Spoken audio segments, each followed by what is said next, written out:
I think some people approach the notion of like having a home office as either this is my home office that I'm also going to do business in, or this is my business office and really not a lot of home business happens here, or the two just step all over each other and it becomes kind of a mess. So our office is primarily designed for the business of work, since that's what we do there. We also, of course, pay our bills and stuff, but we try to segregate those things into their own space, segregate those things into their own time.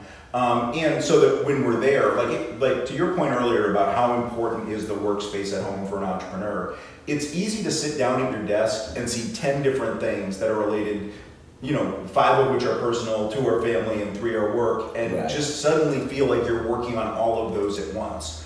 I prefer to try to work something beginning to end and then move on to the next thing. And that's a discipline that I've built over time by being overwhelmed by so much that needs to get done at a time. So I think it's important to be able to understand how to segregate those components of your life and make them work for you. What works for Stacy and I is not necessarily going to work for other people, but we've kind of been honest about what would work, what wouldn't work, and how would we then make specific changes designed to enable, all those things.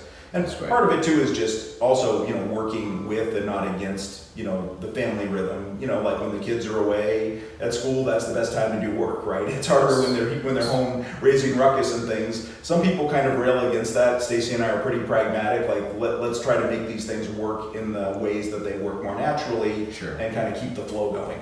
That's great.